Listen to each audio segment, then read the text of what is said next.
Seja o saque desaparecido de um assalto realizado há muito tempo, pinturas que sumiram ou artefatos estranhos que parecem inacreditáveis, a história está cheia de eventos inexplicáveis que ainda não foram esclarecidos. Historiadores estão constantemente tentando resolver esses mistérios e, com o tempo, talvez finalmente consigam encerrar alguns desses casos. Praticamente todo mundo no mundo sofre de algum tipo de fobia, seja ela considerada um medo racional ou não. É compreensível ter medo de altura ou lugares fechados, mas algumas fobias desafiam a lógica. Milhares de pessoas, por exemplo, têm medo de manteiga de amendoim grudando no céu da boca. E não estou falando só de ter receio disso, essas pessoas sofrem de um medo diagnosticável que muda a vida delas.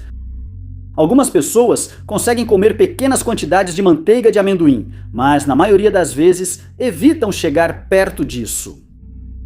Um medo bem moderno é chamado de nomofobia, que é o medo de perceber de repente que seu celular sumiu. Também inclui um medo extremo de o seu celular ficar sem bateria ou sem sinal. Embora esse medo possa ser racionalizado em situações de emergência, acredita-se que ele afete principalmente pessoas viciadas em seus celulares, pois elas se preocupam em perder algum evento ou ficar sem contato com alguém. Depois, existe a optofobia, que é o medo de abrir os olhos. Isso costuma ser citado junto à agorafobia, o medo de espaços abertos, pois quem tem esse problema geralmente prefere ficar em ambientes fechados ou quartos escuros. Alguns de nós podem achar essas fobias ridículas, mas elas são muito reais, assim como outro medo chamado radiofobia. O medo da radiação ionizante tem dificultado a vida de muitas pessoas desde o desastre de Chernobyl. Um dos principais problemas para quem sofre de radiofobia é que a radiação é invisível e, por isso, eles nunca sabem se estão em perigo ou não. Isso frequentemente faz com que eles assumam o pior, e isso começa a afetar suas rotinas diárias e, eventualmente, suas vidas como um todo. Um exemplo disso foi registrado em uma revista médica depois que uma criança visitou um hospital e precisou fazer radiografias após quebrar a perna. Depois disso, ele foi devolvido à mãe, mas ela não conseguia tocar o próprio filho, pois sofria de radiofobia e estava convencida de que a criança havia se tornado perigosamente radioativa por causa da radiografia. O médico que fez a radiografia explicou que, ao desligar a máquina, a radiação se dissipava quase de imediato, sem risco para o filho dela. Muitas pessoas afetadas pela fobia não se preocupam tanto com a radiação em si, mas sim com os efeitos que ela pode causar.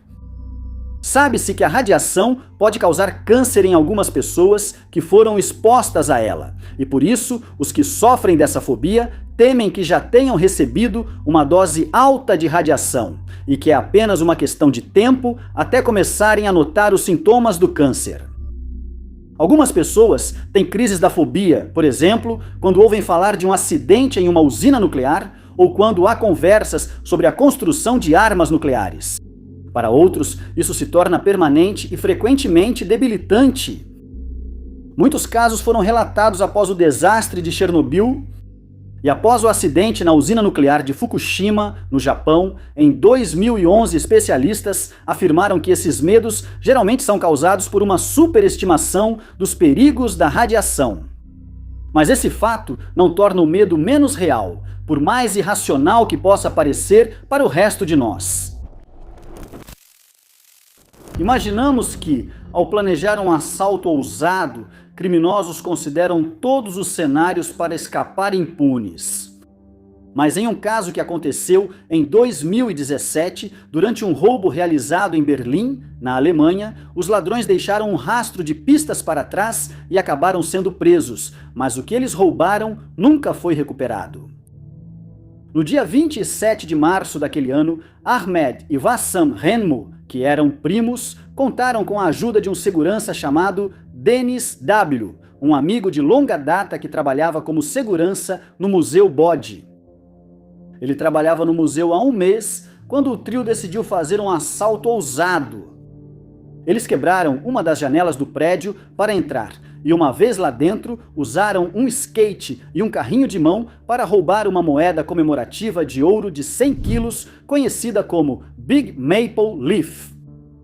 A moeda foi cunhada em 2007 para celebrar o 30º aniversário da série anual de moedas de ouro Maple Leaf do Canadá e foi colocada em exibição no museu. Ela foi estimada em cerca de 4.300.000 dólares. E de alguma forma, os 3 criminosos conseguiram retirá-la do prédio antes de fugir. Porém, ao verificar as câmeras de segurança, os 3 homens aparecem caminhando pelo mesmo trajeto na noite anterior, vestidos de preto. Após a prisão, o celular de Wassan revelou buscas sobre como fracionar grandes quantidades de ouro. Durante a revista do carro de fuga, investigadores acharam partículas de ouro, levando-os a crer que a moeda havia sido derretida e que os pedaços poderiam ter sido vendidos. Na revista ao apartamento de Wassan, a polícia achou uma rara jaqueta Armani que ele usava nas imagens de segurança da noite anterior ao assalto. Isso, junto com o vidro da janela quebrada, achado em um par de luvas, foi a última pista para selar o destino dos ladrões. No julgamento, foi revelado que Dennis começou a gastar grandes quantias de dinheiro após o roubo. Ele comprou carros e joias caros, algo de que seus comparsas provavelmente não gostaram. Ele foi condenado a 3 anos e 4 meses de prisão, além de uma multa de 108 mil dólares. Quanto aos 2 primos, cada um recebeu uma sentença de 4 anos e meio de prisão e terá que devolver o valor da moeda, 4.300.000 dólares. Mas essa moeda nunca foi encontrada. Um dos grandes desafios nas operações de limpeza em Chernobyl foi decidir o destino das toneladas de material radioativo espalhadas na área. Esses objetos eram incrivelmente perigosos e ainda hoje poderiam levar alguém a perder a vida se alguém entrasse em contato com eles. Por exemplo, os uniformes usados pelos primeiros socorristas, principalmente bombeiros, foram deixados no porão do hospital de Pripyat. E esses itens permanecerão lá por muitos anos, pois continuam extremamente irradiados. Mas não muito longe da usina existe uma área ainda mais perigosa, que permanecerá intocada pelo que se prevê por milhares de anos. Ao serem evacuados, os cidadãos de Pripyat tiveram que deixar a maioria de seus pertences, inclusive veículos. Esses carros, caminhões, ônibus e vans estavam irradiados, tornando-se inseguros e não podiam ser simplesmente deixados no local. Por isso, decidiu-se transferi-los para o atual cemitério de veículos, localizado nos arredores da cidade.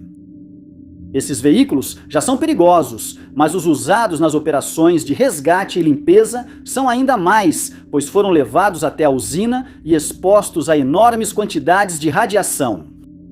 Isso incluía caminhões de bombeiros, ambulâncias, tanques e veículos comuns guiados por pessoas encarregadas de avaliar a situação na usina. Mas, no fim das contas, ficou claro que esses veículos precisavam ser removidos da área e colocados em algum lugar onde não representassem perigo para ninguém. Sem controle, isso causaria contaminação maior, então um plano drástico foi adotado.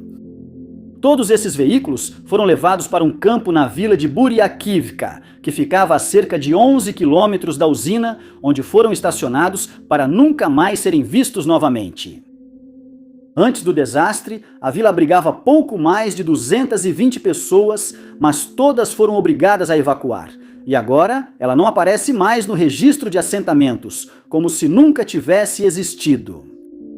Antes de levarem os veículos para lá, cerca de 30 valas foram cavadas no campo, e a maior parte do material radioativo foi jogada nelas e coberta com terra. Os veículos foram levados ao campo onde ficaram por anos. O local continua sendo uma atração turística popular, apesar de os veículos terem sido removidos e ainda está situado na zona de exclusão.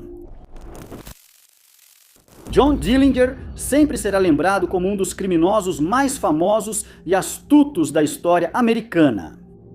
Ele se metia em encrenca desde cedo, enquanto crescia em Mooresville, Indiana, e acabou abandonando a escola.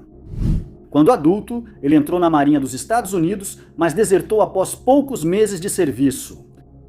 Em 1924, ele tentou assaltar uma mercearia em Mooresville, mas foi pego, preso e então condenado a vários anos de prisão. Libertado condicionalmente, em 1933, ele aprendeu com outros detentos sobre assaltos a bancos e, com mais 4 homens, passou a roubar bancos em Ohio e Indiana. Eles assaltaram 5 bancos em 4 meses, sempre bem vestidos, segundo testemunhas. Ainda naquele ano, ele foi preso de novo, mas 5 homens o libertaram da cela após matarem um xerife local. Eles continuaram os assaltos em Wisconsin e Indiana, mas foram pegos em Tucson, Arizona. Dada sua história, Dillinger foi enviado à prisão de Crown Point, Indiana, considerada a prova de fugas, onde criou uma arma falsa com uma lâmina e um pedaço de madeira, que depois escureceu com graxa de sapato. Com a arma falsa, ele saiu da prisão e dizem que cantava durante a fuga. Depois, roubou o carro do xerife e foi para Chicago. Ele virou um dos fugitivos mais procurados pelo FBI, mas ele e seus comparsas continuaram assaltando bancos por onde passavam. Após momentos de perigo, ele fez uma cirurgia plástica para mudar a aparência. Mas de volta a Chicago, ele e sua namorada ficaram amigos de uma dona de bordel chamada Anna Sage. Ela, junto com o FBI e a polícia de Indiana, armou uma armadilha. Os 3 foram assistir a uma exibição do filme Manhattan Melodrama no Biograph Theater. Ao saírem, o FBI já aguardava do lado de fora. Ele tentou fugir, mas houve uma troca de tiros e sua vida chegou ao fim, encerrando sua longa onda de crimes. Algumas pessoas acreditam que ele conseguiu escapar e que outro homem foi baleado por engano, mas suas impressões digitais provaram que ele era realmente Dillinger. Mas um mistério envolvendo Dillinger permanece sem solução. De acordo com uma lenda, após um tiroteio com o FBI em uma ocasião em 1934, Dillinger conseguiu fugir carregando uma mala contendo $200 mil em dinheiro. Na época, ele e seus cúmplices estavam escondidos no Little Bohemia Lodge, em Wisconsin, e ao sair do tiroteio, ele seguiu para uma área ao norte do Little Bohemia Lodge, onde enterrou a mala com o dinheiro ainda dentro. Dizem que ele nunca conseguiu recuperá-la, pois morreu 3 meses depois. Desde então, caçadores de tesouros procuram o local da mala. Alguns acreditam que o dinheiro de um desses roubos está enterrado na fazenda Pierre Pierpont. Alguns acreditam que o tesouro foi achado e nunca relatado, enquanto outros dizem que ainda está enterrado na floresta, esperando ser descoberto. Muitas pessoas que conhecem o incidente de Chernobyl ficam chocadas ao saber que o desastre de 1986 não foi o primeiro acidente a ocorrer na usina. Isso foi confirmado por documentos da KGB desclassificados após décadas de segredo. Os documentos recém-divulgados datam de muito antes do desastre, chegando até 1971, total de 190 documentos diferentes foram disponibilizados ao público. Alguns detalhes revelados agora são, no mínimo, surpreendentes. Agora sabemos que oficiais da KGB e da RSS da Ucrânia eram responsáveis por manter a usina de Chernobyl segura, mas aparentemente eles tinham outras coisas em mente. Eles estavam mais interessados em identificar representantes da organização dos nacionalistas ucranianos, além de agentes alemães e chineses. Na época, acreditava-se que esses grupos planejaram destruir a usina de Chernobyl, mas nenhuma evidência foi encontrada para comprovar isso. Mas não ignoraram totalmente seus deveres. Eles também inspecionavam todos os materiais enviados para a usina, especialmente os usados na construção. De acordo com os documentos divulgados, eles encontraram repetidamente problemas com esses materiais e relataram essas deficiências, e as autoridades em Kiev tentaram corrigir isso, mas os superiores em Moscou decidiram que essas questões deveriam simplesmente ser ignoradas. O resultado era previsível, mas nada foi feito. Como resultado, a usina sofreu até 8 acidentes diferentes entre 1971 e 1981, alguns dos quais foram causados por erro de operação, mas a maioria desses acidentes foi causada por materiais de construção inferiores. Em 1984, 2 anos antes do acidente desastroso, a KGB fez o possível para tornar públicas suas preocupações e relatou que a usina de Chernobyl era um acidente prestes a acontecer, pois haviam detectado problemas no núcleo do reator. Mas, mais uma vez, não foram levados a sério e seus alertas foram ignorados. A usina era administrada em um ambiente voltado para a obtenção de resultados, em vez de seguir os procedimentos corretos. Muitos operadores ignoraram o que aprenderam no treinamento para alcançar resultados considerados impressionantes. Como exemplo, um operador da usina decidiu pescar alguns peixes em um lago próximo, que era conhecido por ser irradiado. Ele vendeu os peixes para moradores da região. Isso foi incrivelmente irresponsável, e a KGB relatou isso a Moscou, mas eles foram ignorados. Nos dias após a explosão, membros da KGB presentes relataram que o acidente foi encenado para distrair os cidadãos da União Soviética de outros problemas que enfrentavam. Essas alegações foram investigadas, mas consideradas não comprovadas. O governo atribuiu o derretimento a erros do operador, sem aprofundar a hipótese de materiais de construção inferiores. É um tanto irônico que uma grande quantidade de ouro que nunca foi descoberta esteja supostamente localizada em algum lugar nas montanhas da superstição do Arizona.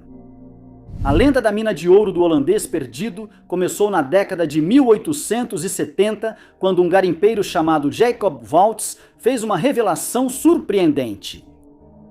Waltz era um minerador experiente e, segundo conhecidos, tinha grande conhecimento em geologia. Ele chegou ao Arizona na década de 1860 e, depois disso, começou a procurar veios de ouro nas montanhas em algum momento da década de 1870.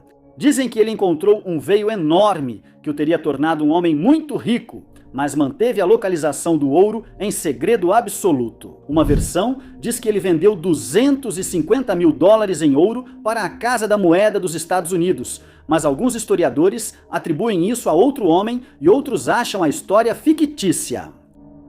Seja como for, foi relatado que Waltz era frequentemente visto em Phoenix com suas alforjes cheias de ouro que ele retirava de sua mina particular.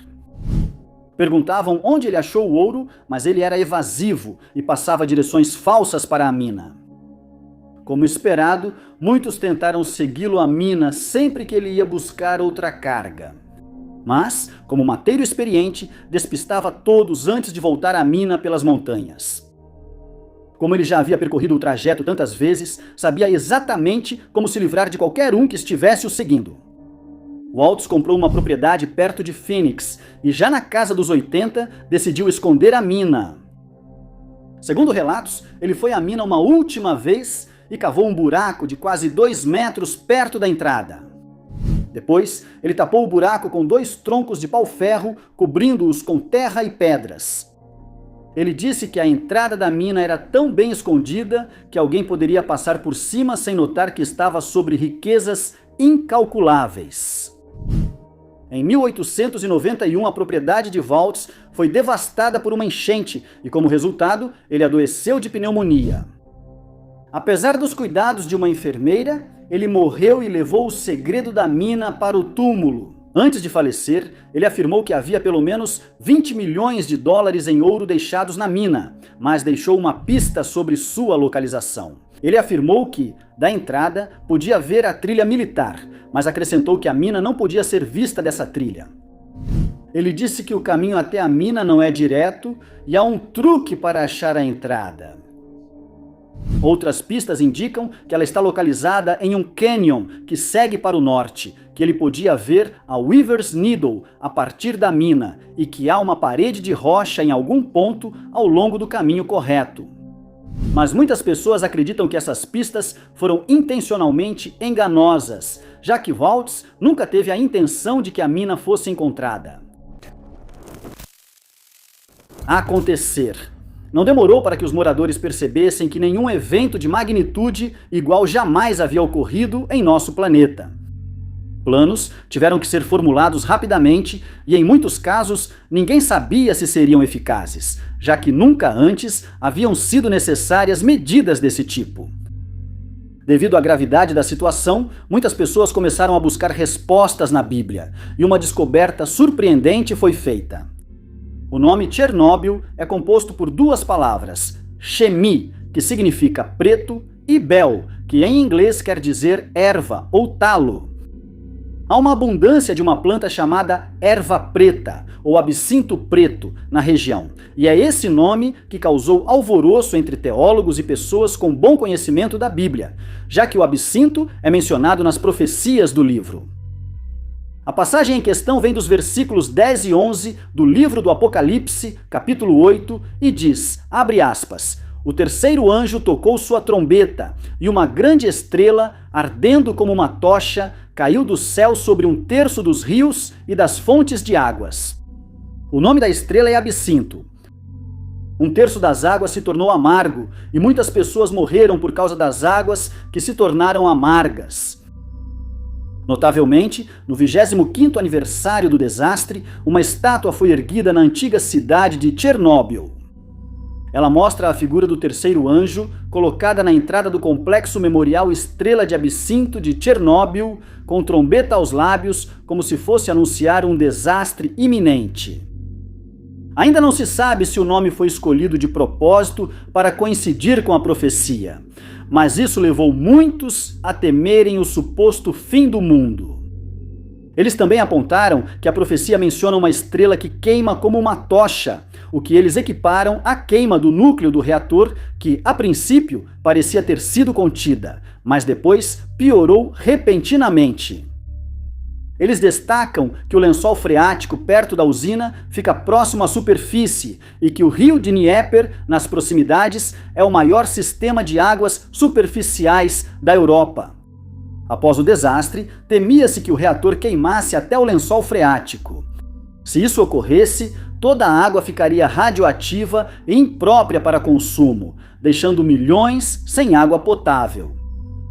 Quando a União Soviética começou a implementar a energia nuclear, acreditava que isso ajudaria a reverter a economia estagnada, e as usinas nucleares eram chamadas de estrelas brilhantes em toda a URSS. Alguns acreditam que isso ocorre porque a reação nuclear no núcleo é parecida com a de uma estrela. Além disso, quando o núcleo explodiu, estima-se que tenha queimado a cerca de 8.400 graus Fahrenheit, não muito menos do que a temperatura da nossa estrela mais próxima, o Sol. Dizem que um tesouro estava sendo transportado em um navio chamado San Miguel, em 1715, e pode ser um dos maiores tesouros perdidos de todos os tempos. Ele aguarda para ser descoberto perto da Ilha Amélia, na costa da Flórida. No dia 31 de julho daquele ano, o galeão espanhol estava a caminho de Havana, Cuba, indo para a Espanha, junto com uma frota de outros 11 navios, conhecida como a Frota da Prata de 1715. Mas eles não estavam muito longe em sua jornada quando navegaram em uma tempestade enorme que fez com que 11 dos navios afundassem. O San Miguel também foi gravemente danificado e, segundo um relato, visto pela última vez indo ao norte, passando por Santo Agostinho. Mas notou-se que ele já estava sem mastro, ficando à mercê do mar e dos elementos. Cerca de 900 marinheiros perderam a vida na tempestade, e com tantos navios afundando ao mesmo tempo, acredita-se que a região contenha uma quantidade enorme de tesouros. Por isso, agora é conhecida como a Costa do Tesouro. Testemunhas afirmam que ninguém sobreviveu no San Miguel, por isso ele navegava sem tripulação. Os registros mostram que o San Miguel era o navio de registro da frota, com licença para transportar cargas valiosas. Foi sugerido que, entre sua carga, ele transportava o dote da rainha, uma quantidade enorme de ouro e prata, além de pedras preciosas, especiarias e tabaco. A possibilidade de encontrar o tesouro atraiu muitos caçadores de fortuna à costa, esperando recuperá-lo. Apesar dos esforços dos caçadores ao longo dos séculos, ninguém conseguiu localizá-lo, embora se acredite que algumas expedições chegaram perto. Em 2007, um grupo de mergulhadores encontrou um canhão no fundo do mar que se acredita ter pertencido ao San Miguel. Após a divulgação da descoberta, milhares se interessaram pelo tesouro, avaliado em milhões de dólares, e muitos viajaram à região esperando enriquecer. Buscar o tesouro é mais fácil falar do que fazer. O fundo do mar na região é difícil de atravessar e, como não se sabe exatamente onde a embarcação afundou, a área de busca é enorme. Em 1975, 22 moedas de ouro foram encontradas perto de Amelia Island e depois mais 11 foram descobertas nas proximidades. Partes do tesouro foram achadas após tempestades na costa, que provavelmente levantaram as moedas da areia onde estavam enterradas. Um homem, porém, não precisou de tanto esforço, pois encontrou 15 moedas enquanto caminhava na praia da ilha Little Talbot, em 1989. Ainda naquele ano, outras 28 moedas foram achadas na mesma praia e, com o tempo, pequenos fragmentos. A maioria de nós já sonhou em encontrar um grande tesouro que ninguém conhecia e que mudaria nossas vidas para sempre. Mas a maioria sabe que isso é só fantasia. Mas existem milhares de caçadores de tesouros profissionais ao redor do mundo que procuram por tesouros lendários que foram perdidos ou escondidos tão bem que nunca foram encontrados. Um desses tesouros era conhecido como o Tesouro de Yanganati e tem sido alvo de muitos debates, já que algumas pessoas duvidam até mesmo de sua existência. O mistério do tesouro começou na década de 1530, quando o imperador Inca, Atahualpa, e seu irmão, Huáscar, estavam envolvidos em uma guerra civil um contra o outro.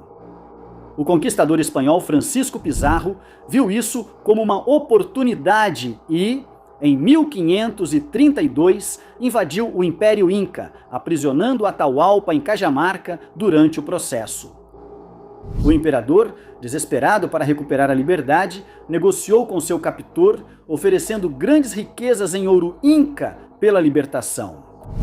O acordo foi feito e, após o imperador ser libertado, ele ordenou ao general Humai Yahui que começasse a coletar ouro de todo o Império Inca. Ele conseguiu reunir cerca de 750 toneladas de ouro e enviou uma mensagem a Pizarro de que o tesouro seria entregue a ele em breve. Mas Pizarro ficou desconfiado de que tudo era um plano elaborado para resgatar Atahualpa, e antes que o ouro fosse entregue, ele mandou executar o imperador. Sem Pizarro saber, o ouro realmente existia e o acordo não era mais uma opção.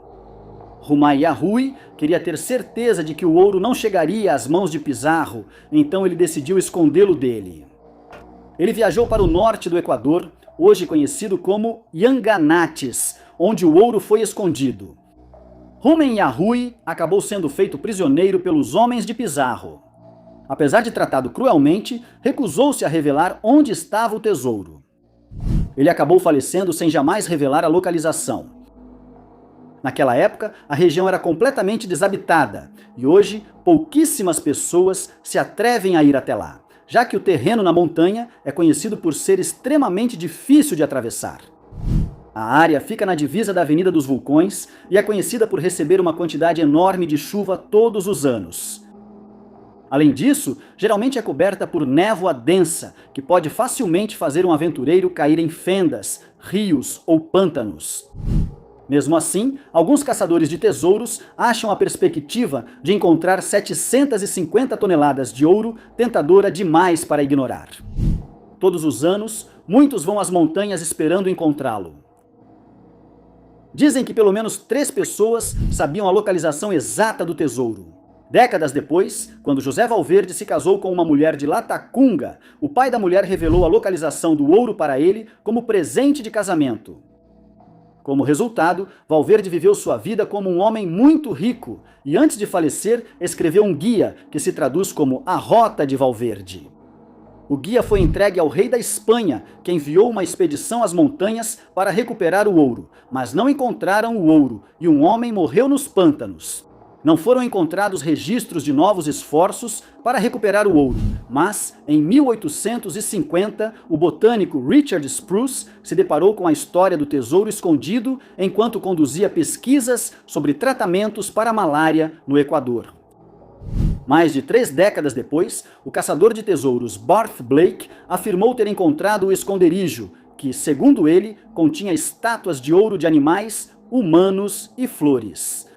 Ele pretendia retornar pelo tesouro, mas ao navegar para Nova York, sumiu misteriosamente e nunca mais foi visto. Apesar de parecer improvável, a zona de exclusão da usina de Chernobyl virou atração turística para quem se aventura lá, embora muitas áreas sigam proibidas e visitantes precisem estar acompanhados por um guia o tempo todo. Aqueles que visitaram a área descrevem a atmosfera como assustadora e quase fantasmagórica, principalmente porque Pripyat e as áreas ao redor ficaram vazias por décadas. Mas não é só o silêncio e o vazio que contribuíram para as lendas sombrias de Chernobyl, já que muitas pessoas relataram ter visto coisas muito estranhas ao longo dos anos. Um dos casos mais conhecidos sobre isso diz respeito a uma criatura que foi apelidada de Pássaro Negro de Chernobyl. Trabalhadores da usina avistaram essa criatura alada gigantesca poucos dias antes da explosão na usina acontecer. Eles a descreveram como sendo preta, com olhos vermelhos brilhantes e corpo humano. Muitos que ouviram sobre isso especularam que poderia ser o Homem-Mariposa, criatura já avistada pelo mundo antes de desastres como desabamentos de pontes e terremotos. Os trabalhadores disseram que ela media ao menos 6 metros de envergadura e depois tiveram pesadelos e receberam ligações ameaçadoras de desconhecidos. Eles disseram que antes do desastre, esses sonhos e ligações aumentaram, mas sumiram após a explosão do núcleo. Em um incidente igualmente assustador que ocorreu em 1997, um cientista nuclear da Universidade de Buffalo, Andrei Karsakov, viajou até Chernobyl para fazer medições, mas o que ele encontrou lá o deixou perplexo e apavorado. Naquela manhã, ele queria chegar cedo à usina e por volta das 7h30 dirigiu-se ao prédio do reator. Ele tinha acabado de começar a fazer algumas medições quando, para sua surpresa, ouviu alguém pedindo ajuda porque um incêndio havia começado e eles estavam lutando para contê-lo. Os chamados eram quase inaudíveis, mas ele os ouviu várias vezes e correu buscar ajuda. Ele contou o que ouviu para quem o deixou entrar, mas disseram que ele era o primeiro a acessar aquela área em mais de 3 anos, que não havia incêndio nem outras pessoas lá naquele momento. Além disso, qualquer pessoa que deseje entrar naquela área é obrigada a usar a impressão da palma da mão como senha. Se alguém entrasse sem permissão, o alarme dispararia. Esse estranho fato nunca foi explicado. Leda e o Cisne é um poema escrito por William Butler Yeats, no qual ele conta a história de um famoso mito grego. A história retrata o deus Zeus, que se transformou em um cisne para se aproximar de uma mulher humana chamada Leda. Ao final da história, Leda dá à luz a filha de Zeus, Helena, que é lembrada pela queda de Troia e por causar indiretamente a morte do rei Agamenon. Ela inspirou muitos artistas ao longo dos séculos, incluindo Michelangelo, mas sua interpretação do poema permanece um mistério não resolvido. Tudo começou quando o Duque de Ferrara, Afonso I, aproveitou a oportunidade durante uma visita a Roma em 1512 para observar Michelangelo enquanto ele trabalhava na abóbada da Capela Sistina. Ele ficou impressionado com o que viu e, segundo relatos, isso marcou muito ele. Então, em 1527, o imperador Carlos V invadiu Roma e, como resultado, o Papa Clemente VII se escondeu no Castel Sant'Angelo para evitar ser capturado ou coisa pior. 2 anos depois, o Papa ajudaria Clemente VII a retomar a cidade, após o que Michelangelo recebeu o título de governador geral e procurador das fortificações de Florença. Isso significava que ele seria responsável por fortificar a cidade, mas tinha muito pouco conhecimento sobre o assunto. Então foi enviado para Ferrara, onde aprendeu sobre fortificação e defesa com Afonso I. Quando sua tarefa foi concluída, Michelangelo se preparou para partir, mas antes de sua partida, Afonso encomendou uma pintura a ele, e o artista prontamente concordou. Ao retornar a Florença, ele trabalhou nas defesas da cidade e em uma nova pintura, Leda e o Cisne. Sabemos disso graças a uma gravura de Cornelis Bosch, mestre da arte por mérito próprio. Curiosamente, a gravura mostra Leda na mesma pose de outra obra de Michelangelo chamada Noite, e sem surpresa, ele estava trabalhando nessas duas peças ao mesmo tempo. Disse que ele usou um modelo para os desenhos iniciais da pintura, e que na verdade era um homem, Antonio Mini, cujos traços foram posteriormente feminilizados, como era uma prática comum entre os artistas da época. Em 1530, a pintura foi finalmente concluída, mas Alfonso enviou um mensageiro que disse ao artista que o duque queria ver a peça antes de aceitá-la e pagar o preço combinado. Isso irritou Michelangelo, e a situação piorou quando o mensageiro disse que a pintura era apenas um tanto afeminada. Como resultado, Michelangelo dispensou o mensageiro e anulou o acordo entre ele e Alfonso, que provavelmente nunca chegou a ver a obra. Nesse momento, Antonio Mini já trabalhava como aprendiz de Michelangelo e recebeu a tarefa de cuidar da pintura.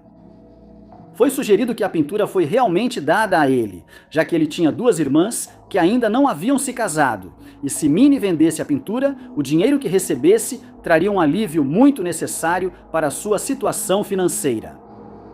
Mini deixou Florença com a pintura em mãos em 1531 e partiu para a França. Daqui em diante, os detalhes sobre o destino da pintura ficam um pouco obscuros. Uma versão diz que o rei da França comprou a pintura de Mini, mantida no palácio de Fontainebleau. Isso nunca foi confirmado e até hoje o destino da pintura segue desconhecido. Foram feitos esforços para restaurar uma cópia da obra que foi criada por Rosso Fiorentino e que ainda está na National Gallery até hoje. Historiadores tentaram rastrear ao longo dos anos, mas sem sucesso, pois ninguém sabe ao certo quando ela se perdeu, e seu paradeiro continua sendo um dos mistérios mais intrigantes do mundo da arte. Consequências graves do desastre de Chernobyl, muitas só percebidas anos depois. Eles especularam sobre aumentos nos diagnósticos de câncer, pessoas sofrendo de doença por radiação e os efeitos que isso teria em áreas próximas, como a cidade de Pripyat. Também se sabia que outros países mais distantes seriam afetados de alguma forma, mas os moradores da cidade de Novozhikhov, na Rússia, provavelmente achavam que estavam seguros, já que a cidade fica a mais de 160 quilômetros do local da explosão. Poucos dias após o acidente, muitos moradores de Novozhikhov estavam ensaiando para o desfile do Dia do Trabalho sob céu nublado. De repente, choveu forte e os participantes correram para se abrigar. Parecia uma chuva forte comum, mas eles não imaginavam que essa tempestade era bem mais perigosa. No dia seguinte, Sergei Sizov, professor de uma faculdade de formação de professores, dava uma palestra sobre como detectar e responder a ataques nucleares ou químicos inimigos. Pode parecer estranho hoje, mas na época todos na União Soviética tinham que aprender isso. Para aprender a fazer isso, seus alunos precisavam ser ensinados a ler um contador Geiger, de uso militar, que mede a radiação ionizante na atmosfera. Sizov esperava ligar o aparelho e receber leituras normais de radiação de fundo, mas ele não poderia estar mais enganado. Para sua surpresa, o contador atingiu níveis que ele só conhecia de livros didáticos sobre ataques nucleares, e logo percebeu que algo estava errado. Ele procurou a sede local de proteção civil para relatar sua descoberta, mas não acreditaram nele, dizendo que tais leituras eram impossíveis. Na época, Novozilov era uma cidade antiquada, habitada principalmente por agricultores que viviam em casas de madeira e dependiam da terra. Eles não teriam ideia de que o reator nuclear de Chernobyl havia sido exposto, não apenas porque moravam a 160 quilômetros de distância, mas também porque o governo soviético ainda não havia feito nenhuma admissão. Novozhivkov e a região ao redor abrigam cerca de 200 mil pessoas, e foi constatado que toda a área havia sido afetada por até 5 microsieverts por hora, embora esse número tenha diminuído para 2 microsieverts desde então. No entanto, qualquer leitura acima de 0,6 microsieverts por hora torna uma área imprópria para a habitação humana, e estima-se que várias áreas como essa permanecerão inabitáveis até pelo menos 2176. Os moradores de Novosibirsk foram surpreendidos pela chuva e não sabiam que era água radioativa. E embora houvesse pouquíssimos efeitos imediatos, sinais preocupantes começariam a surgir anos depois. Crianças nasceram com anomalias estranhas, como orelhas subdesenvolvidas, e precisaram passar por várias cirurgias. Naquela época, cerca de 1.000 pessoas viviam na área, mas todas tiveram que ser evacuadas após o desastre, e toda a cidade foi demolida para garantir que ninguém tentasse voltar para suas casas. Inicialmente, foi decidido que Novosibirsk também seria evacuada, e seus 40 mil moradores foram informados disso, mas o plano acabou sendo cancelado quando houve protestos de pessoas que se recusavam a ser forçadas a sair de suas casas. O nome Faberg é sinônimo de qualidade e riqueza quando se trata de design. Qualquer pessoa que possua uma joia feita pela joalheria Casa Fabergé, fundada por Peter Carl Fabergé, sabe que ela é muito procurada e provavelmente vale muito dinheiro. Entre as peças mais importantes criadas por Fabergé estão os famosos ovos de Páscoa, cravejados de joias do final do século XIX. Eram frequentemente oferecidos como presentes por czares russos, como Alexandre III.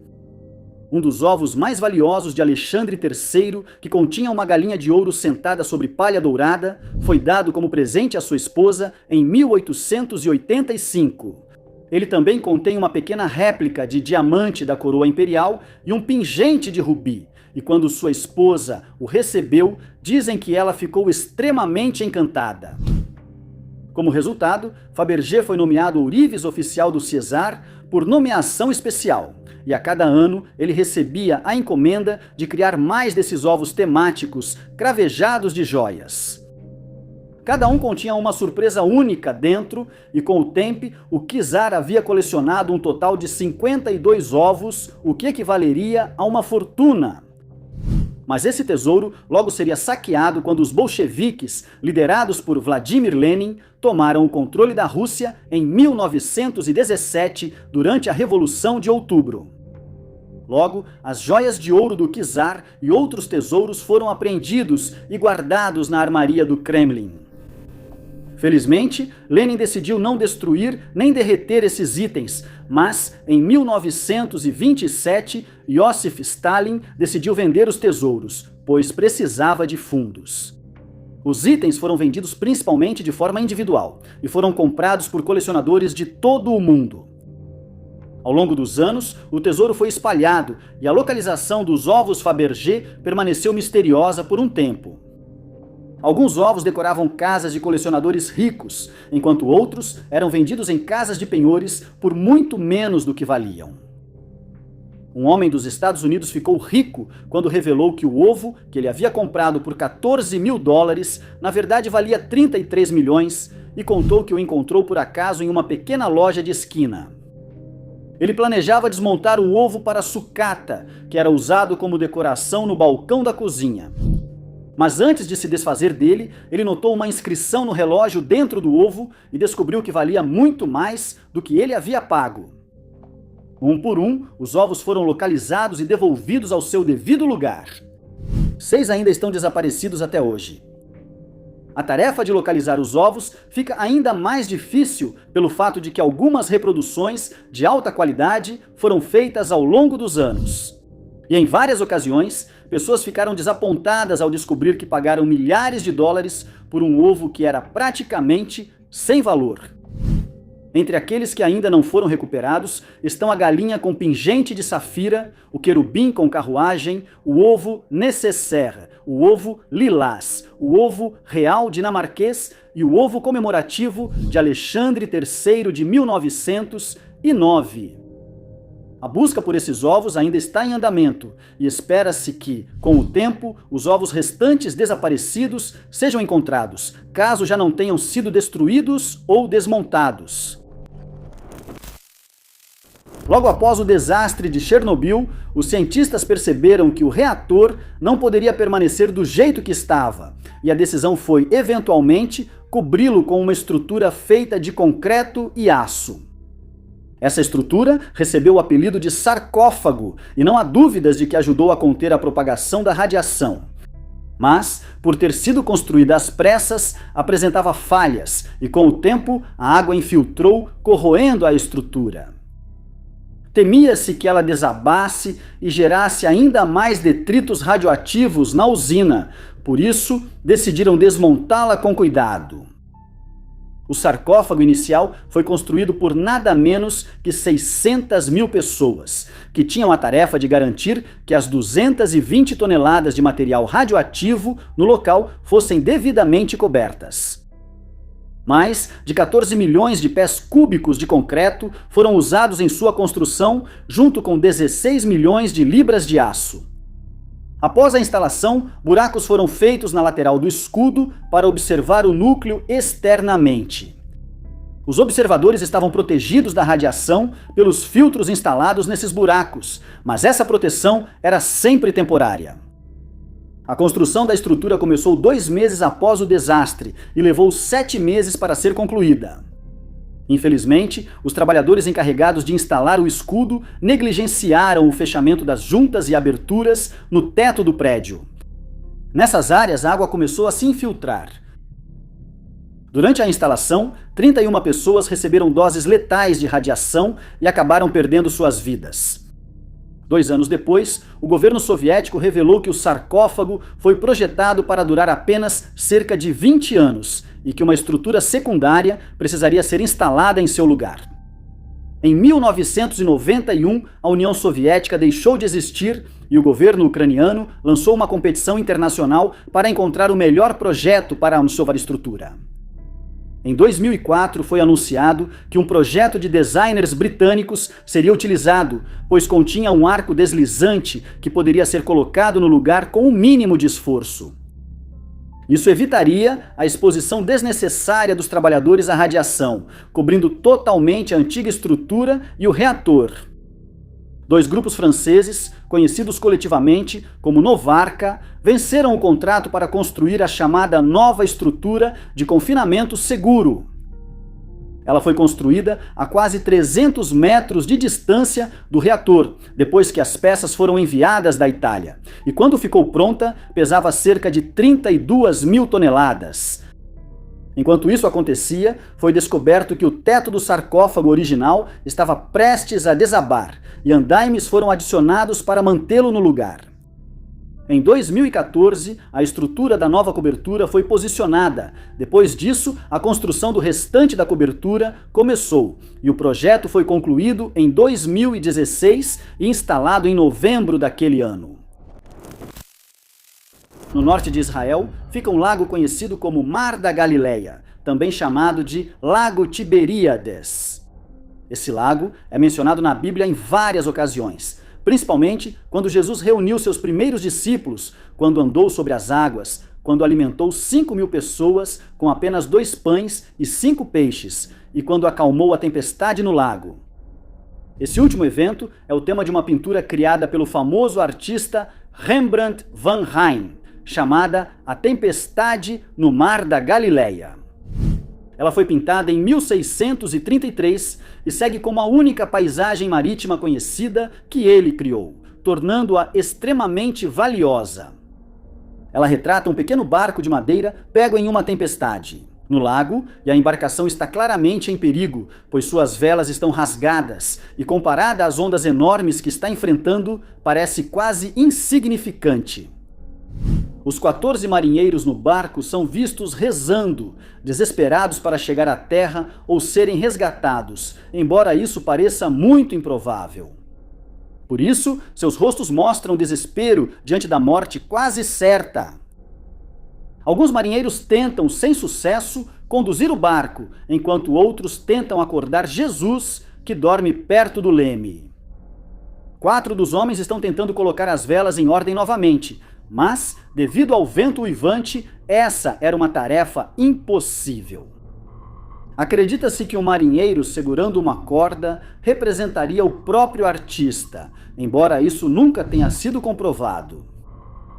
É, sem dúvida, uma das maiores obras de Rembrandt, mas também é o tema de um grande mistério. Em 1990, o Museu Isabella Stewart Gardner, onde a pintura estava exposta, foi palco de um roubo audacioso. No dia 18 de março daquele ano, 13 pinturas com valor combinado de cerca de 500 milhões de dólares foram roubadas do prédio por 2 homens que se disfarçaram de policiais. Eles conseguiram entrar no museu dizendo ao segurança de plantão que ele estava prestes a ser preso devido a um mandado de prisão em aberto. Na confusão que se seguiu, ele foi algemado e quando um segundo segurança foi investigar, também foi algemado. Eles perceberam que estavam ali para roubar o museu e foram para a sala holandesa. Felizmente, quando tentaram roubar o autorretrato de Rembrandt, perceberam que era muito pesado e difícil de carregar. Então, decidiram deixá-lo para trás. As outras pinturas foram rapidamente cortadas de suas molduras antes da fuga e nunca foram recuperadas. Durante a investigação que se seguiu, o FBI ofereceu uma recompensa de 5 milhões de dólares para quem pudesse fornecer informações que levassem à recuperação das pinturas, mas elas continuam desaparecidas até hoje.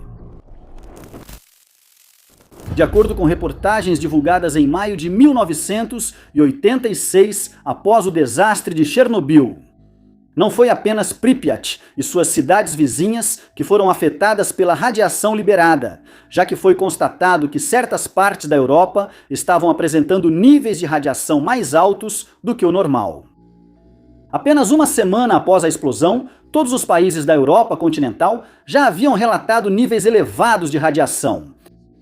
Esperava-se registrar leituras semelhantes na Península Ibérica, mas no fim a região não foi afetada.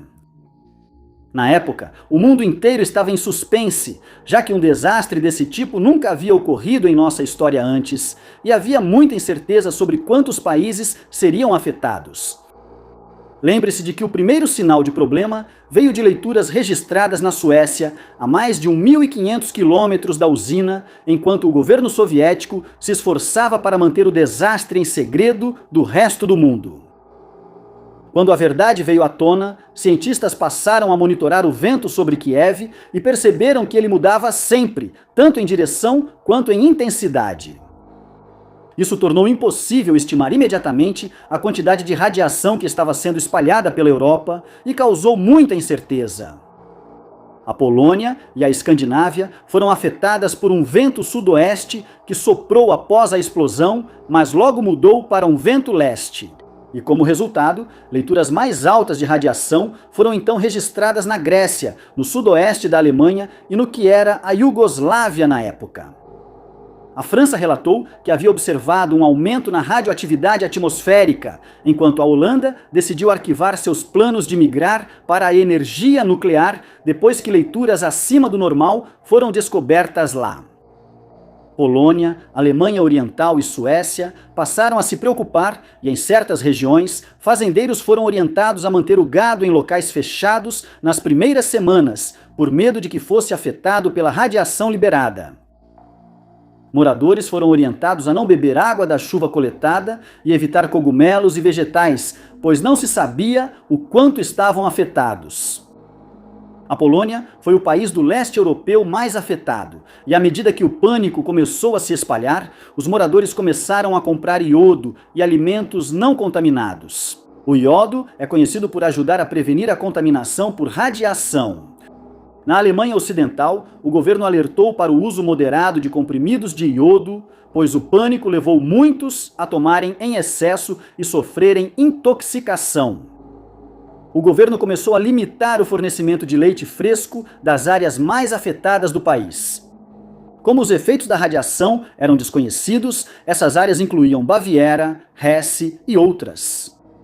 Em Berlim Ocidental, relatou-se que os comprimidos de iodo acabaram porque as pessoas correram para garantir seu suprimento. Em Bucareste, cidadãos foram alertados a garantir que a água que bebiam fosse potável antes de beber, enquanto em Belgrado, pessoas foram orientadas a ficar em casa ou passar o mínimo de tempo fora. A Romênia registrou fortes aumentos de radiação no ar, enquanto Luxemburgo, Bélgica e Países Baixos orientaram a população a lavar bem os vegetais antes do consumo. Na Itália, foi proibida a compra e venda de verduras para salada, além do bloqueio imediato de muitas importações europeias. Quando os arqueólogos descobrem um mistério, geralmente não demora muito para que estudiosos, especialistas e historiadores descubram para que aquele item era usado ou por quem ele foi feito. Mas o mesmo não pode ser dito de um objeto estranho descoberto em Norfolk, Inglaterra, em 2024. Um dos aspectos mais estranhos desse objeto é o seu tamanho. Ele tem só 2 centímetros de diâmetro e 1 de altura, o que faria com que passasse facilmente despercebido numa escavação. Mas, felizmente, não foi o caso. Ele é decorado com uma representação artística de um cavalo e, segundo quem o analisou, foi criado por alguém com grande habilidade em metalurgia, especialmente com prata, pois seria difícil produzir os desenhos intrincados que o adornam. Mas os historiadores ficaram intrigados sobre para que ele era usado. Sugeriram que é uma peça de joalheria, mas ela não tem fechos ou ganchos comuns nesses itens. Ela foi descrita como parecendo uma pequena tampinha de garrafa amassada, embora só coubesse na ponta do dedo de uma pessoa. Uma historiadora afirmou que ficou surpresa com o nível de detalhe usado para criar um objeto que aparentemente não servia para nada. Ela descreveu o trabalho nela como semelhante ao cuidado tomado por alguém que estava produzindo uma Bíblia ou uma joia destinada à realeza. Ela sugeriu que o artesão que criou o artefato provavelmente era habilidoso em outras áreas também. Eles podem ter trabalhado em textos e documentos importantes adornados com um líquido feito de ouro em pó misturado com mercúrio. Ela concluiu isso após analisar os padrões laterais dos artefatos, muito parecidos com manuscritos iluminados da mesma época. Após novas pesquisas, especialistas dataram o item do século VIII ou início do IX. Pelas decorações, supõe-se um possível significado religioso, porém isso segue como especulação. Se realmente for uma peça de joalheria, ela teria pertencido a alguém importante, já que objetos de prata e ouro só eram usados por pessoas no poder ou por aqueles que eram ricos devido ao seu status em suas comunidades. Outro aspecto intrigante é como o objeto poderia ter sido preso a uma corrente, roupa ou a um objeto maior. Ele não possui fechos, ganchos ou argolas por onde uma corrente pudesse ser passada e desde a sua descoberta, muitas sugestões foram feitas, mas sua finalidade continua desconhecida. Quando ficou evidente que algo estava errado na usina nuclear de Chernobyl, no dia do desastre, os funcionários que estavam trabalhando na época foram orientados a fazer leituras com dosímetros para determinar quanta radiação estava sendo liberada na atmosfera ao redor. As leituras iniciais mostraram 3,6 Roentgens, mas logo perceberam que esses dosímetros só marcavam até esse valor, tornando as medições pouco confiáveis. Mais tarde, descobriram que a leitura real estava mais próxima de 20.000 Roentgens por hora, o que é uma quantidade quase inimaginável. Qualquer pessoa exposta a 500 Roentgens certamente perderá a vida, como ficou evidente pelas muitas pessoas que morreram enquanto lutavam desesperadamente para retomar o controle da usina, o que acabou sendo um esforço em vão. Grandes quantidades de material radioativo foram ejetadas da usina devido à explosão, mais de 400 vezes mais do que o material liberado pelas bombas atômicas lançadas sobre Hiroshima e Nagasaki juntas. Além disso, a explosão de Chernobyl continha isótopos radioativos de vida mais longa, como o césio-137 e o iodo-131, que são responsáveis pela contaminação a longo prazo e pelos problemas de saúde nas áreas ao redor. Esses foram apenas 2 de mais de 100 elementos radioativos que foram liberados na atmosfera naquele dia. Felizmente, a maioria desses elementos tem vida curta e, por isso, eram menos perigosos. Como comparação, a explosão em Hiroshima afetou uma área de cerca de 13 quilômetros a partir do centro do local onde a bomba atômica foi lançada, enquanto a explosão de Chernobyl afetou uma área de cerca de 160 mil quilômetros de diâmetro ao redor da usina. Quanto aos efeitos biológicos que essa liberação de radiação causou, que são medidos em sieverts por hora, os números são alarmantes. Nas proximidades imediatas do núcleo do reator, foram liberados 300 sieverts por hora. A exposição total do corpo a apenas 8 sieverts por hora, 37 vezes menos, é considerada fatal para humanos em poucas semanas. A pilha de destroços que caiu na área da bomba de circulação liberou até 100 sieverts por hora e perto dos eletrolisadores, entre 500 e 100 sieverts por hora foram liberados. Imediatamente após a explosão, estima-se que certas áreas de Pripyat tenham registrado até 300 sieverts por hora e, considerando que os moradores da cidade só foram evacuados dias depois, isso levou muitas pessoas a perderem suas vidas. Um estudo realizado em 2009 descobriu que as torres de resfriamento da usina ainda liberavam até 1,5 microsieverts por hora no interior, enquanto a parte de trás das torres era mais radioativa e liberava ainda mais, emitindo mais de 12 microsieverts por hora. As próprias estradas ao redor do reator 4, a unidade que esteve envolvida no derretimento, ainda apresentam leituras de 2,6 microsieverts por hora. Um dos objetos mais perigosos ainda presentes na floresta de Chernobyl é a garra de metal usada nas operações de limpeza. Ela ainda é extremamente radioativa e foi constatado que libera cerca de 336 microsieverts por hora décadas após o ocorrido. Um dos fatos mais preocupantes sobre a garra é que ela foi deixada no chão da floresta e várias pessoas que visitaram a floresta, legalmente ou não, acabaram encontrando-a sem qualquer tipo de aviso.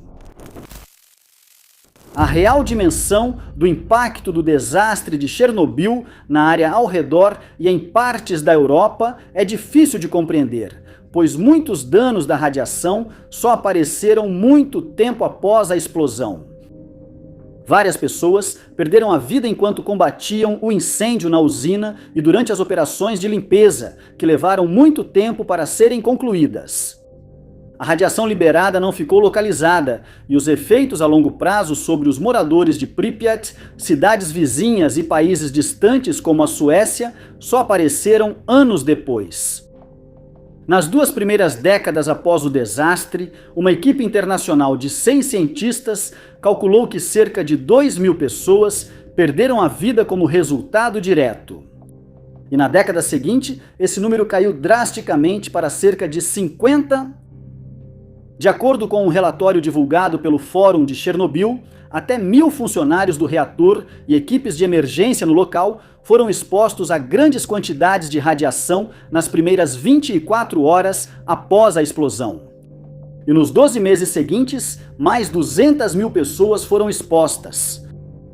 Isso resultou em mais de 4.000 casos de câncer de tireoide relatados ao longo dos anos, embora seja importante notar que, entre os afetados, 99% dos pacientes sobreviveram. Aqueles que arriscaram a vida para tornar a área mais segura devem ser vistos como heróis. Mas há ainda mais motivo de preocupação, pois milhares de pessoas ainda vivem em áreas que foram contaminadas como resultado do acidente. Ucrânia e Rússia foram compreensivelmente as mais afetadas logo após o desastre. Mas Belarus também é considerada altamente contaminada pela radiação. Cerca de 5 milhões de pessoas vivem em áreas desse país consideradas de risco. Pelo menos 100.000 residentes vivem em áreas que foram classificadas como áreas sob controle rigoroso. Foi sugerido que a classificação pode estar desatualizada e os números precisam ser revisados. A maioria das pessoas recebeu doses relativamente baixas de exposição à radiação em todo o corpo.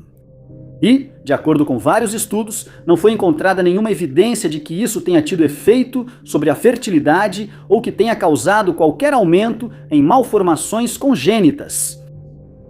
Quando a União Soviética finalmente admitiu a verdadeira dimensão do acidente, mais de 116 mil pessoas foram evacuadas das áreas mais afetadas e outras 230 mil foram obrigadas a fugir de áreas menos afetadas nas semanas seguintes.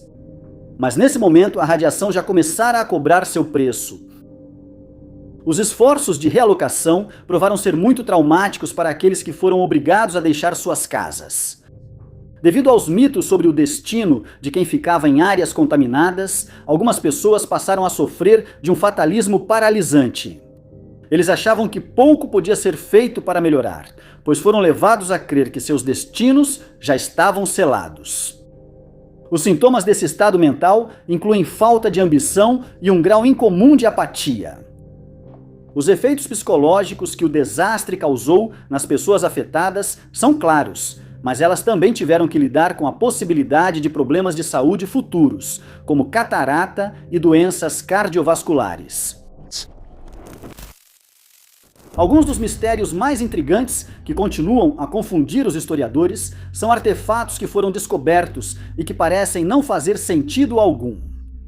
Às vezes chamados de artefatos fora do lugar, esses itens intrigam por terem permanecido bem preservados por milhares de anos, contra todas as probabilidades.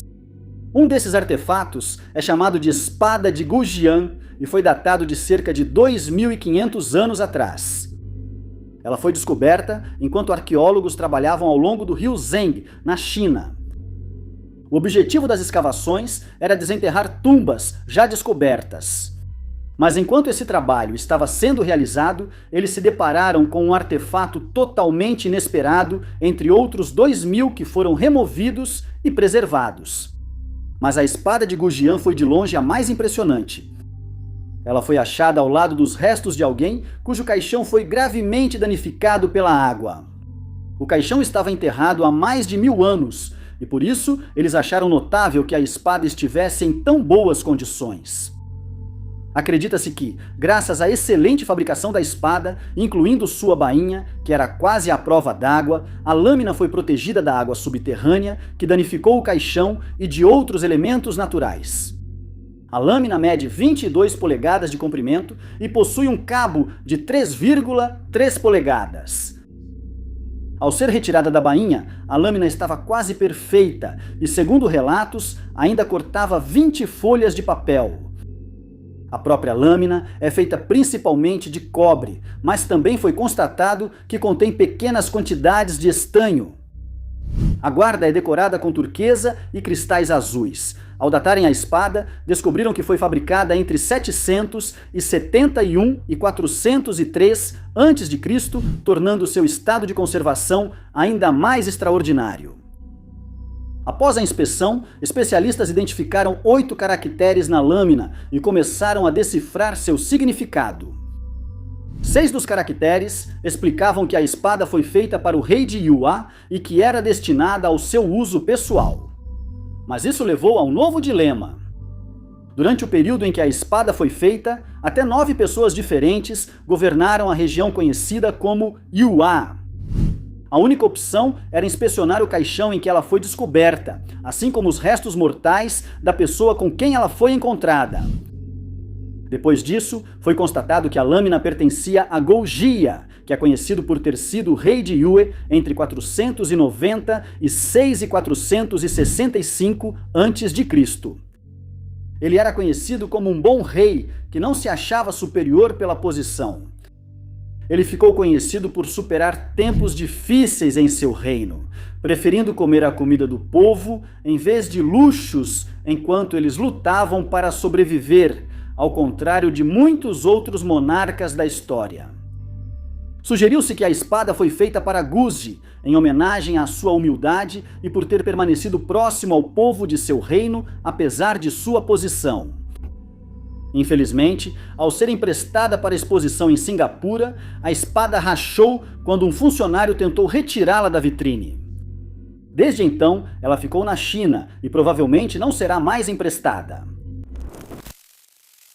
O desaparecimento de Shi Huashui, de 79 anos, é apenas um dos muitos casos de pessoas desaparecidas em 2025 que continuam sem solução.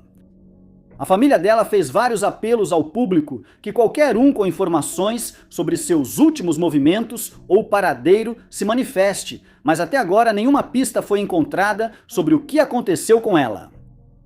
Em dezembro de 2025, Shi foi diagnosticada com demência, então ela recebeu cuidados do marido e do filho enquanto morava em Great Neck, Nova York. No dia em questão, ela saiu de casa, localizada na Oakley Street, por volta das 15 horas, possivelmente para dar uma caminhada, mas ela não voltou. A família dela começou a se preocupar com a sua segurança, mas quando não conseguiram encontrá-la ou entrar em contato com ela, acionaram a polícia naquela mesma noite para registrar um boletim de ocorrência de pessoa desaparecida. Eles disseram que Shu fala pouco inglês e pode ter dificuldade para voltar para casa por sua condição. Infelizmente, Shu não pôde ser localizada pelo celular, pois ela o deixou em casa quando saiu naquele dia. Além disso, o dispositivo de localização que foi colocado em seus tênis também não foi útil, já que ela não calçou esses sapatos antes de sair de casa. Vale ressaltar que esta não é a primeira vez que Shu se afasta da casa da família, mas é a primeira vez que ela sai sem levar algum tipo de dispositivo de rastreamento, e foi sugerido que ela simplesmente esqueceu de fazer isso. O período mais longo em que ela ficou fora de casa, recentemente, foi de 12 horas, e naquela ocasião ela conseguiu voltar sozinha sem qualquer ajuda. Há preocupações reais de que Shu possa ter ficado desorientada ou confusa enquanto estava longe da família e que ela possa estar tentando encontrar o caminho de volta. Por falar principalmente mandarim, ela pode ter dificuldade para se comunicar com outros. A família dela também expressou temores de que ela possa estar passando por uma emergência médica e acrescentou que, se receber ajuda, pode recusar. Em apelo ao público, disseram que ela costuma andar rápido e frequentemente fala sozinha, o que pode ajudar na identificação. Autoridades pediram que moradores de Great Neck verifiquem seus sistemas de segurança para ver se Shu aparece nas imagens. Se recebidas, essas imagens podem ajudar a identificar seus últimos passos. Investigadores disseram que Shu pode tentar ir sozinha para Bayside, Queens, mas não houve relatos de avistamento na região. Enquanto isso, o Departamento de Polícia do Condado de Nassau pediu que qualquer pessoa com informações sobre o paradeiro de Shu entre em contato pelo número 5165737347. Michael J. Small, de 79 anos, está desaparecido de Abingdon, Virgínia, desde março de 2025, e a polícia está cada vez mais preocupada com o seu bem-estar, já que nenhum sinal dele foi encontrado nos meses desde o seu desaparecimento. Em 2022, Michael mudou-se para a casa de repouso Green Acres, em Abingdon, após ser diagnosticado com demência. E lá, ele recebeu os cuidados de que precisava e permaneceu lá pelos últimos 3 anos. Mas, na época do seu desaparecimento, a família dele havia decidido transferi-lo para outra instituição. Antes que pudessem agir, souberam que ele não estava mais lá e a equipe da instituição não sabia por onde começar. Foi sugerido que ele poderia estar tentando ir para Charlotte, na Carolina do Norte. Antes de entrar na instituição, ele morava lá, e por causa do diagnóstico pode ter se perdido e não consegue voltar. Pela idade e condição médica, Michael é considerado em risco, pois pode não conseguir se cuidar sozinho, longe da família e cuidadores. Portanto, é fundamental que ele seja encontrado o quanto antes para que possa ser levado de volta em segurança. Graças às imagens de câmeras de segurança que foram posteriormente obtidas pela polícia, sabe-se que ele saiu do Green Acres sozinho e a pé no dia 24 de março de 2025. As imagens mostram ele saindo por volta das 16 horas naquele dia, e uma testemunha relatou tê-lo visto na região da farmácia de Michael por volta das 18h30 daquela noite. Ao serem questionados sobre o motivo da viagem para Charlotte, a família disse que a irmã dele mora lá. Ele já havia falado sobre viajar para lá no passado e ficou tão obcecado em ver a irmã novamente que tinha o hábito de sempre carregar o endereço dela no bolso, onde quer que fosse. Após o desaparecimento ser comunicado, iniciou-se uma busca. Participaram o Departamento de Polícia de Abingdon, o Gabinete do Xerife do Condado de Washington, a Polícia Estadual e o Corpo de Bombeiros de Abingdon, além do Departamento de Serviços Sociais da Virgínia, entre outros. A filha de Michael, Carrie, contou ao veículo que a família também buscou por conta própria em Bristol, conversando com pessoas em situação de rua, na esperança de encontrá-lo. Ela acrescentou que Michael estava acostumado a fazer longas caminhadas e trilhas, então ele poderia ter percorrido uma certa distância antes que percebessem que ele estava desaparecido. A família dele está sem áreas para procurar e pede que, se alguém tiver sugestão de onde buscar, entre em contato. Carrie explicou que os moradores do Green Acres podem entrar e sair livremente e que, quando Michael caminhava sozinho antes, um funcionário logo o encontrava e o trazia de volta para a instituição. A instituição entrou em contato com a família para pedir desculpas pelo desaparecimento e o proprietário ofereceu recompensa de $1.000 a quem der informações sobre o paradeiro de Michael. Michael é conhecido por breves momentos de lucidez e teme-se que tenha sido recebido carona de um motorista durante um deles. Se você tiver qualquer informação sobre o paradeiro dele, pedimos que entre em contato com a Central de Despacho do Condado de Washington pelo número 276-676-6277. Quando alguém desaparece na natureza, é fundamental encontrá-lo rapidamente, principalmente se não tiver suprimentos ou equipamentos para sobreviver por muito tempo ao ar livre. A família de Robert Weaver, de 59 anos, está desesperada por pistas sobre seu paradeiro, e as autoridades dizem estar realmente preocupadas com sua segurança. Robert trabalha no Serviço Nacional de Parques e tem muita experiência em atividades ao ar livre. O fato de ele não ter contato amigos e familiares gerou ansiedade, pois seu desaparecimento não condiz com seu comportamento. Sabe-se que no dia 24 de junho de 2025, Robert estava passando um tempo na cabana de uso público de Dorisham Bay, que fica perto do lago Skylac. Ele não estava de serviço e decidiu passar o dia na cabana durante seu tempo livre. A mãe dele, mais tarde, diria aos investigadores que Robert ligou para ela e reclamou que não estava gostando do tempo que passava na cabana. Ele disse que procuraria outro lugar para fazer trilhas e provavelmente iria para a região do Alto Rio Kenai. Após ser dado como desaparecido ao não aparecer para o trabalho, iniciou-se uma busca com cães farejadores, drones, helicópteros, botes e barcos, mas inicialmente nenhum sinal de Robert foi encontrado. No dia 28 de junho, as equipes de busca encontraram a primeira pista. A mochila de Robert foi achada no Alto Rio Kenai após ficar presa em troncos. Isso sugere que ele realmente seguiu com seus planos de encontrar um novo local para acampar. O carro dele foi achado em 1º de julho, mas os investigadores não encontraram nada de útil ao revistá-lo. Buscas foram feitas no Alto Rio Kenai, mas novamente sem sucesso. Embora os investigadores tenham declarado acreditar que ele ainda possa estar naquela área, a busca foi oficialmente encerrada em 24 de junho, mas as autoridades afirmaram que mais buscas serão coordenadas no futuro.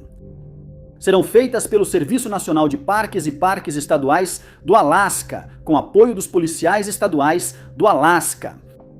A mãe de Robert lançou uma campanha no GoFundMe para trazer seus pertences e veículo de volta para casa. Segundo a mãe dele, esse esforço custará caro para a família. Até agora, a campanha arrecadou pouco mais de $2.000. Ela disse que escreveu ao presidente e ao senador do seu estado, Jerry Moran, pedindo o envio de mergulhadores profissionais para onde Robert possa estar, mas não obteve resposta. Se você ou alguém que você conhece tiver qualquer informação sobre o caso de Robert, pedimos que entre em contato com a sede do Refúgio Nacional de Vida Selvagem de Kenai, pelo telefone 907-262-7021.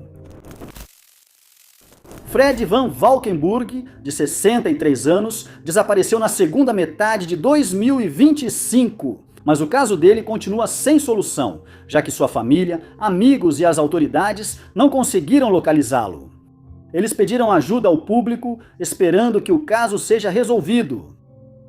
Em novembro daquele ano, Fred morava em Port Charlotte, Flórida, e foi visto pela última vez saindo de sua casa na Bear Avenue.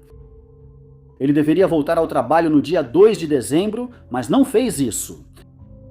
Após a família ser informada sobre o desaparecimento de Fred, sua mãe entrou em contato com a polícia para registrar um boletim de ocorrência de pessoa desaparecida.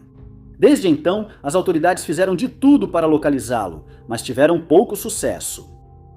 Curiosamente, sua esposa não informou o desaparecimento dele, já que ele não voltou para casa como previsto, e há preocupação com sua saúde, pois Robert precisa de insulina diariamente.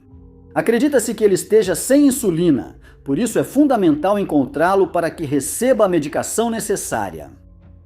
As autoridades afirmaram que alguns aspectos do caso de Robert parecem fazer muito pouco sentido, e seu filho Dylan acrescentou que acha o desaparecimento do pai suspeito e fora do perfil dele. Após o registro do boletim de desaparecimento, a polícia revistou a casa de Fred e sua esposa, encontrando sua carteira, carro, chaves e celular. Não se sabe por que ele sairia de casa sem esses itens, especialmente o celular, já que normalmente mantinha contato com a família. Se ele tivesse levado o celular, talvez fosse possível rastrear seus movimentos, mas não é. As autoridades fizeram buscas no Veterans Park, perto de Edgewater, mas mesmo com cães farejadores, nenhuma pista foi encontrada. Vale ressaltar que um bilhete foi encontrado na casa do casal após o desaparecimento de Fred, mas a polícia se recusou a divulgar o conteúdo ou mesmo se ele era o autor. Ele foi visto pela última vez caminhando pela Avenida Bear, perto de casa, mas seus passos depois disso são incertos. Dylan se surpreendeu ao receber uma ligação do escritório do xerife local, informando que seu pai estava desaparecido há 3 dias. O tio Randy registrou o boletim de desaparecimento, mas ainda não se sabe por que a esposa de Fred não fez isso quando ele sumiu. Embora o desaparecimento pareça suspeito para a família dele, a polícia afirmou que não suspeita de crime no caso de Fred e não acredita que haja envolvimento criminoso. Qualquer pessoa que tenha visto Fred ou que tenha alguma informação sobre o caso dele deve entrar em contato com o gabinete do xerife do condado de Charlotte pelo telefone 941-639-2101.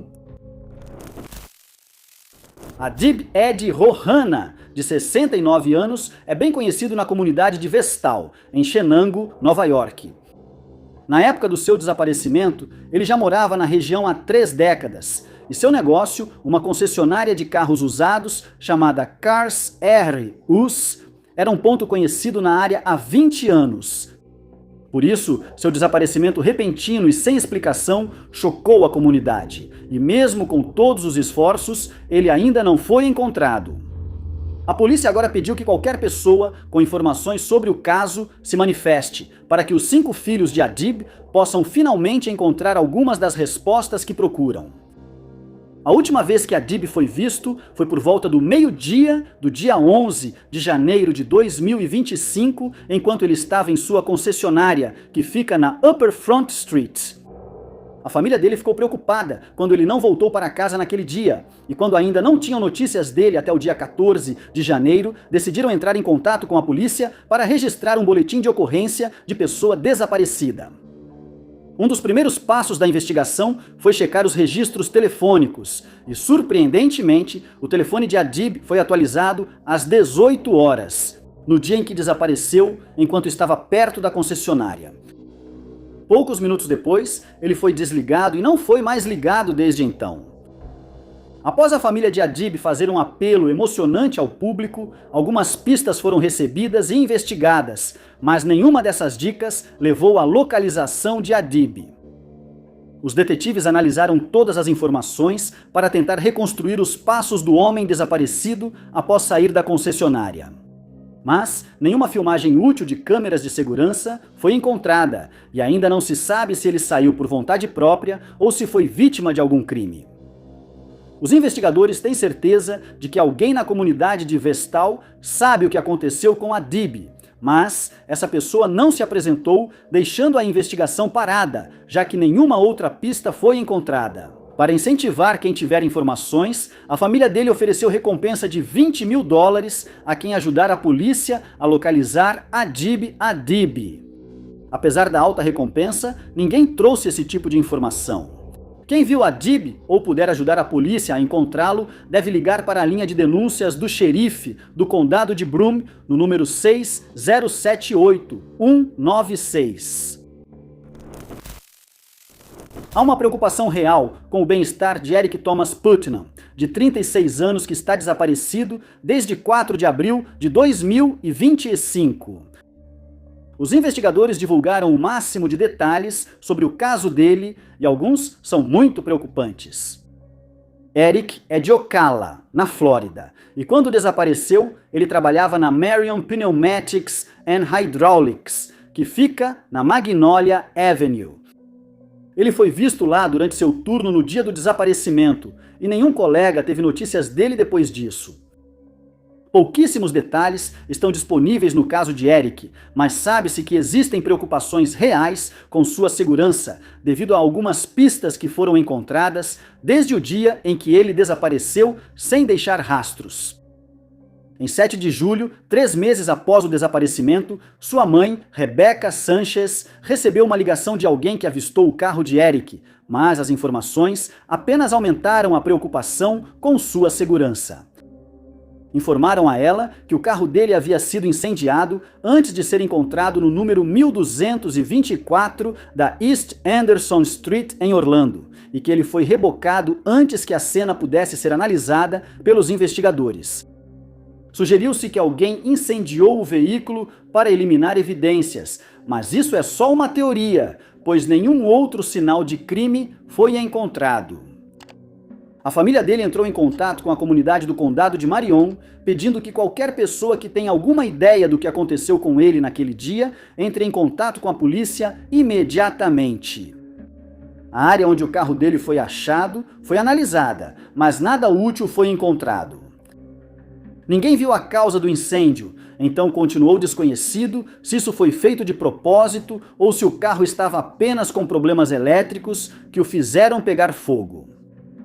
Também não se sabe se Eric estava lá quando o incêndio começou, se saiu a pé, de veículo ou foi levado contra sua vontade por razões desconhecidas. Qualquer pessoa que saiba por que o carro de Eric foi incendiado ou que queira relatar um avistamento dele deve entrar em contato com o departamento do xerife do condado de Marion pelo telefone 35273288181. Não é incomum para Taina Naresca, de 27 anos, sair de casa de vez em quando em Lawrenceville, Geórgia, mas ela sempre voltava depois de 1 ou 2 dias. De acordo com a família, o desaparecimento dela em 1º de maio de 2025 causou grande preocupação, já que desde então não conseguiram mais contato com ela. Natifa Charles, meia-irmã de Tina, disse em coletiva que ela e a família esperavam que Taina voltasse naquele ou no dia seguinte, mas isso não ocorreu, aumentando a preocupação com sua segurança. Ela saiu de casa na tarde do dia 1º de maio e foi observado que estava levando alguns de seus pertences pessoais. Ela não revelou o destino nem seus planos, deixando os investigadores tentando descobrir se ela saiu de casa por vontade própria ou se algo ruim ocorreu. Amigos e familiares afirmam que ela jamais abandonaria seus 2 filhos e consideram seu desaparecimento totalmente fora do comum para ela. Após a abertura do caso de pessoa desaparecida, os investigadores analisaram de perto a conta bancária e os registros telefônicos de Taina, mas nenhum deles apresentou qualquer atividade desde o dia em que ela desapareceu. Depois, vasculharam as redes sociais dela em busca de pistas, mas não acharam nada e não houve acesso desde então. Ela foi vista caminhando na Grayson Highway, penhorando o celular por dinheiro, conforme câmeras de segurança. Isso levantou muitas perguntas sem resposta, como por que ela precisava do dinheiro e se ela planejava deixar a região e nunca mais voltar sem avisar nenhum de seus entes queridos. Ao serem informados sobre essa transação, a família dela afirmou que no passado ela já havia falado sobre se mudar para Houston, e os investigadores têm mantido contato com policiais da região de Lawrenceville, caso Taina seja vista por lá. Apesar de parecer que ela saiu por vontade própria, a família de Taina continua não convencida. Apesar de já ter saído antes, ela sempre levou os filhos nessas ocasiões e a família teme que possa ter sido vítima de crime.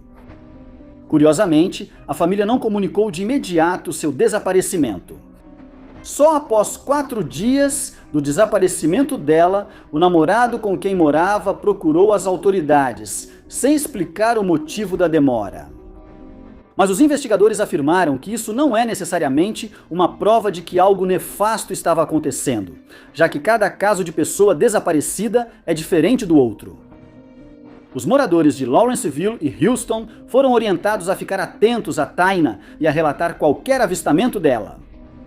Se você souber onde Taina está ou tiver qualquer informação que possa ajudar no andamento do caso, entre em contato com o Departamento de Polícia de Lawrenceville pelo número 7706-705-057, mencionando o número do caso da agência 25050090.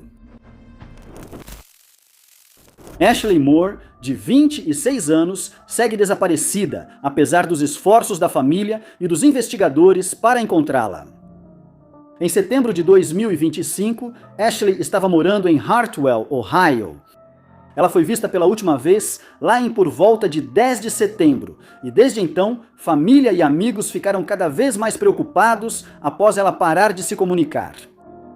Eles não explicaram o motivo, mas a família contou aos investigadores que Ashley talvez planejasse viajar para Las Vegas, sem informar se seria uma mudança definitiva ou por outro motivo.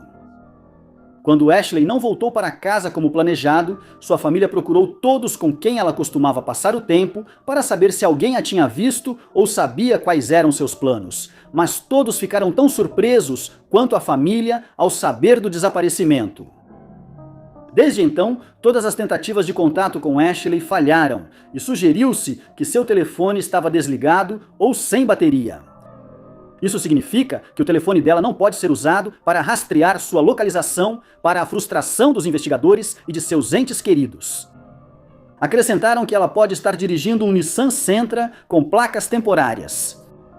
Como costuma ocorrer em casos de desaparecimento, familiares de Ashley disseram que ela nunca fica tanto tempo sem contato e temem que algo tenha acontecido enquanto viajava para Las Vegas. Ainda não se sabe se ela estava viajando sozinha ou acompanhada, e desde que foi dada como desaparecida, ninguém apareceu para relatar que a viu. A última a falar com Ashley foi sua avó, que a contatou em setembro, mas não contou o assunto da conversa. Seus entes queridos fizeram vários apelos nas redes sociais, esperando obter informações sobre seu paradeiro, mas até agora nenhuma foi recebida. Desde então, eles criaram um panfleto detalhando as circunstâncias do desaparecimento dela, e ele foi postado em várias plataformas de redes sociais, junto com um apelo para que qualquer pessoa que a tenha visto entre em contato com a polícia. 4 meses após o caso de Ashley ser aberto, investigadores ainda buscam pistas sobre seu paradeiro e prometeram apurar todas as pistas recebidas para que sua família obtenha respostas. Se você ou alguém que você conhece avistar Ashley, é solicitado que entre em contato com o Departamento de Polícia de Cincinnati pelo número 513-569-8600. É impressionante quantas pessoas perdem a vida todos os anos devido à violência desnecessária, da qual elas não tiveram nenhuma participação. Foi exatamente isso que aconteceu com Cole Lapovsky, de 26 anos, quando perdeu a vida em 29 de junho de 2025, e seu agressor ainda não foi identificado. A polícia de Toledo, Ohio, declarou que na noite em questão foi chamada a um endereço na Lincolnshire Boulevard, onde uma testemunha relatou que alguém havia disparado uma arma de fogo e ferido um transeunte inocente no processo. Quando os investigadores chegaram ao local, encontraram Cole caído no chão e foi determinado que ele havia sido ferido por um único tiro na cabeça. Ele foi levado às pressas para um hospital da região após receber atendimento no local e os médicos fizeram tudo o que podiam para salvar sua vida. Mas, infelizmente, seus esforços foram em vão e Cole faleceu. Depois, soube-se que Cole e sua noiva voltavam para casa após visitar um restaurante Taco Bell na região. Ao passar de carro pela residência, alguém disparou uma arma de fogo por motivos desconhecidos e atingiu Cole. As autoridades disseram que um grupo fazia uma festa em um Airbnb e acreditam que uma discussão começou entre 2 ou mais participantes.